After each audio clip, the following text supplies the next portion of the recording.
गांव के एक छोटे से घर में रमेश और उसकी नई नवेली पत्नी सुनीता शादी के बाद आए थे। सुनीता की शादी को कुछ ही दिन हुए थे और घर में सभी लोग उसे पसंद करते थे। गांव की परंपरा के अनुसार नई बहू को घर के सभी लोगों के लिए पहली बार खाना बनाना होता है ताकि सब उसकी पाककला का आनंद ले सकें।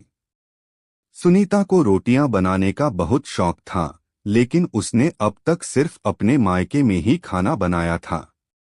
ससुराल का माहौल और वहां की अपेक्षाएं उसे थोड़ा चिंतित कर रही थीं।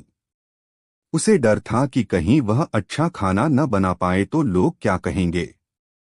एक दिन सास ने कहा, बहू, आज तुम सबके लिए रोटियां बनाओगी। हम सभी तुम्हारे हाथ का स्वाद चखेंगे।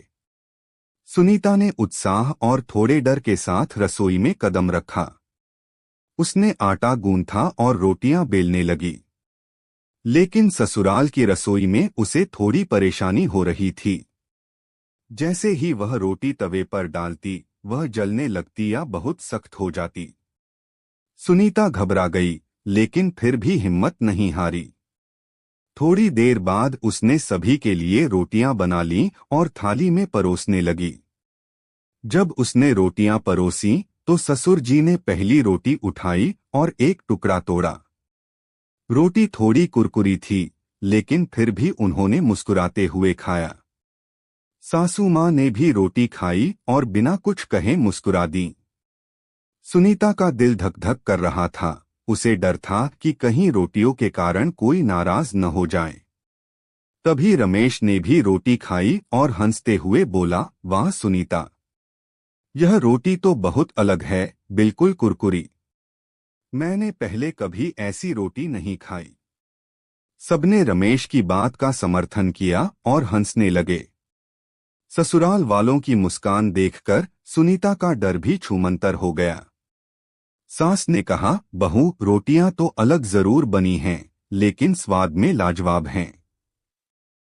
कोई बात नहीं, अगले बार और अच्छी बनेंगी।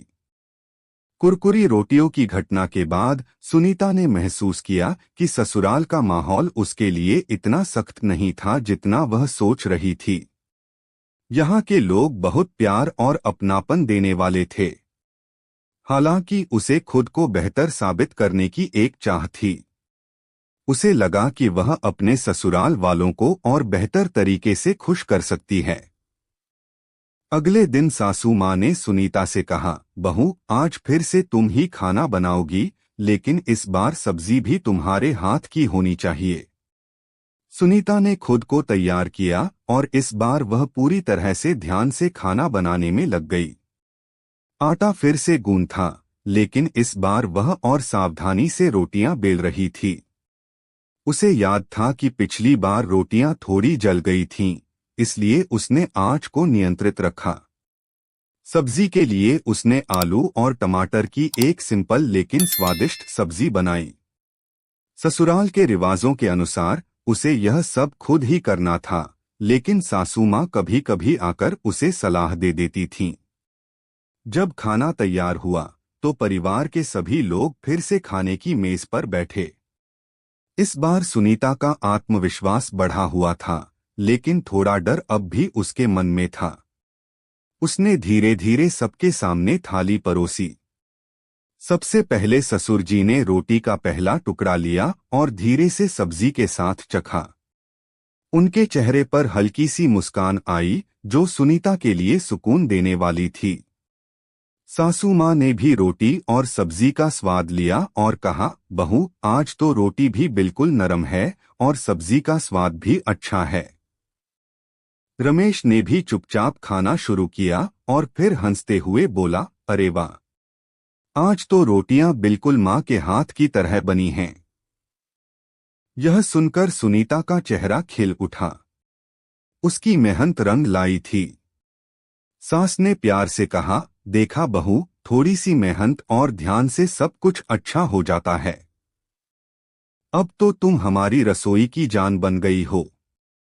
उस दिन के बाद सुनीता ने रसोई में और भी नए नए व्यंजन बनाना शुरू कर दिया। उसकी हर छोटी बड़ी कोशिश की तारीफ होती और धीरे धीरे उसने पूरे घर के दिल में अपनी एक खास जगह बना ली। वह सिर्फ एक बहू नहीं रह गई, बल्कि घर की खुशियों का एक अहम हिस्सा बन गई। इस तरह सुनीता की पहली रोटियों की कहानी उसके जीवन का एक मजेदार हिस्सा बन गई। उसकी कुरकुरी रोटियां सबके लिए एक यादगार और प्यारी बात बन गईं, और धीरे धीरे सुनीता ने ससुराल के दिलों में अपनी जगह बना ली। शिक्षा। कभी कभी जीवन में छोटी छोटी गलतियां भी हंसी और खुशी का कारण बन जाती हैं। महत्वपूर्ण यह है कि हम निराश न हों और कोशिश करते रहें। कभी कभी पहली कोशिश में चीजें सही नहीं होती, लेकिन धैर्य, लगन और मेहनत से हर कठिनाई को पार किया जा सकता है। रिश्तों में प्यार और समझदारी से हर कोई अपनी जगह बना सकता है।